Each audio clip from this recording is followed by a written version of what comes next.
get some good tips and advice. Really good articles on these sites. Okay, so turning over to the non-academic job search. Any questions before I move on from the academic? And just like with academic, the non-academic job search tips apply to everybody as well. Okay, so with the non-academic job search, and this can apply for anybody, even if you're going for a faculty job right now, you may want to look at some other openings just in case there's not that first opening and you maybe have to go in a different route. So it's always good to look at all your options. Like I said, this workshop today is about creating options. But you really need to focus on the practical skill set. And I say that because if you're looking at both faculty and research type positions, and you're looking at non-academic positions, your CV and resume have to look different. The resume for a non-academic position, you have to stress skill set. The CV for an academic position or an academic position, you would focus on skill set, but also on research and theoretical perspectives and things of that nature. If you need help with the difference, because it can kind of get confusing, definitely come see us. When I say a skill set, what kind of skills do you think, and here's the next question where you can win another one of these great portfolios. What kind of skills do you think would be crucial for anybody on a job market, regardless of field, that you would need to display in a resume? Writing. Communication. And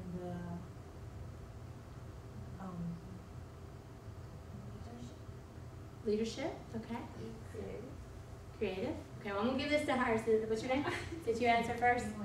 What? Being? Okay, it's nice to meet you. Thank you. Yes, all those things. Like any practical skill set that you can pick up. Again, that's why I said read postings now. So you know what you can get, what you need to pick up from here to graduation. So employers are looking for communication skills. They're looking for the ability to plan events, market different events. They're looking for the ability to lead in certain projects. They're looking for not only oral communication, but written communication, problem solving. So as you go through your graduate study, think about what you're doing in your GA position. Think about what you're doing. Anybody working full-time and going to school? Are you all GAs? Okay, good. Write down what you're doing. Ask for more work or more responsibility if you're just filing papers or something like that. But think about what you're doing right now and think about how you can shape your job that you're doing right now to what you need to be competitive as a candidate when you go on the job market. Because they're going to be looking at those practical skill sets. All right, so where to find jobs?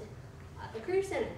We're a great resource. Our career fairs are not only for undergraduate students, but many of our employers are looking for graduate students. So that's a great resource right there. Also, we have job search sites such as EmployUM, which I'll show you the website in just a minute. All you got to do is go to career.olemiss.edu and you can register for your EmployUM account. And there's tons of different position postings right now that could be something that you would like. Right, I say tons. Let me be specific. 175 active positions right now in our search engine. 30 of which are 30 engineering, I believe. Yeah, 30 of which are looking for engineering. And management information systems. And management information systems. We have internships right now for on campus for marketing. So, those are different things that you can look for. Professional associations. How many of you mark that you are involved in a professional association?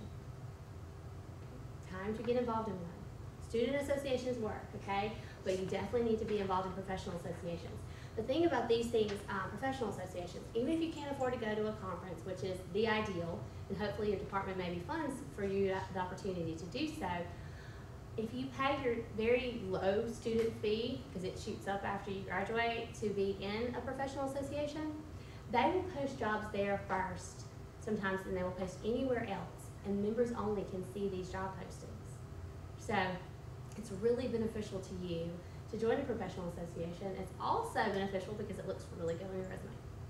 And if you can do more with the association, if you can be actively involved, it's a great networking resource, a great learning resource, and will help you develop as a professional. of those things can get kind of expensive. So if you can, go for it. Faculty, always a great resource, especially in the applied fields such as business. We have business here today, the sciences, because they have connections that are in the fields that are practicing outside of academia. So always good to talk to faculty members, okay? Internet research and companies, government is a great resource. And again, I have networked down twice because you never know what you can find out when you're talking to different people. So some sites to think about, and I just put it up here so you can see what it looks like. Indeed.com is a great search engine, and it searches basically everything on the internet. Now I'll say that with a disclaimer. If you really want to work at XYZ company, don't just rely on Indeed.com. I would be a little paranoid if that's where I would want to work. I'd also go to their website just in case it doesn't pick it up, okay? Yes? So, what's the timeline for the industry? With industry, we tell students in a good economy, 6 months to find a job. So it says active 6-month job search. And I say active, I'm saying many hours a week actively looking for a job, about 20 hours a week. So that's probably not very feasible for many people in here. If I was graduating in May, I would start looking now. And you're probably not going to get a lot of bites until about February or so, but it's good to go ahead and establish some connections. It's good to go ahead and get your name out there, make notes of who you've contacted. Some people may say, well, we really can't fill that position right now, but please, get in touch with us closer to graduation. It's good to go ahead and start now, because our economy is not necessarily what we would consider a good economy. And so most students that I work with now are taking about 8 to 9 months to find a position. And these are good students, these are competitive students, so you can't really start too early. Thank you for asking that question since I didn't bring that up. That's a good point. Any other questions? Okay, usajobs.gov, that's where we have government jobs. And know that there are a variety of government jobs. A lot of times our students have a misconception that government jobs are really just like only SBI or CIA or something like that. But even within those organizations, there's tons of different jobs that you can do. And they would love to work with graduate students. So if this is something you're interested in applying to, you definitely do need to make an appointment because the resumes have to be a little bit different in order to, they get a lot of applications. And so if you don't have certain key terms, kind of may get thrown out, from what I understand. Now, I'm not trained on the government resume. Our director, Tony Avant, Ms. Tony Avant, she actually goes to workshops helping counselors like ourselves get students ready for government jobs. So she's a great resource, and I would advise that you talk to her on how to get your resume ready for a government position. Idealist.org, love this site for nonprofit positions. And sometimes I hesitate to tell my undergraduate students about it because a lot of times they're looking for a graduate level candidate. This is a search engine for nonprofit jobs all over the nation, and they update very frequently.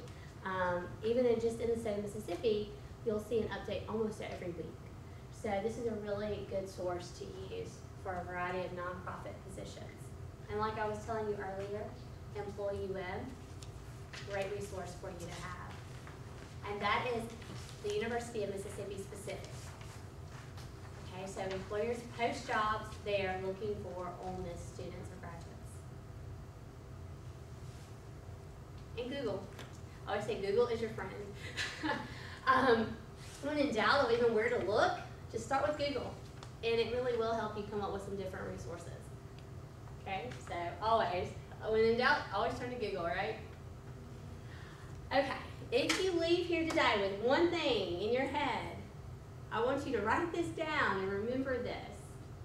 Your job, your career does not start upon graduation. It starts now. So everything you're doing right now is building your professional reputation. So it starts now.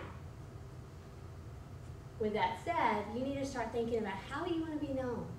Do you want to be known as a leader? Do you need to get involved in student organizations, professional organizations? How do you want to be known in your field? This reputation will follow you. So you need to make sure that you're being known in your department, your faculty members, you're doing as much research as possible if you're going into the research side or academic side. And that was one question I definitely included for those of y'all looking for academic. Make sure you have a research plan now. My chair stressed that to me, and I kind of listened to her a little late, but I'm slowly getting there. I'm slowly getting my research out and everything, but I wish I would have listened sooner. She told me that I should have listened sooner, and I did listen. She's great. So please listen to not only my advice, but my chair of my dissertation committee's advice, and really make sure that if you are wanting to go in academia, that you have a research plan, that you find a research mentor, and you develop goals for this that's weekly, and that it can't slip back. Even though this, it should relate to what you're doing in the classroom and what you're doing for your degree program, but it definitely has to be present.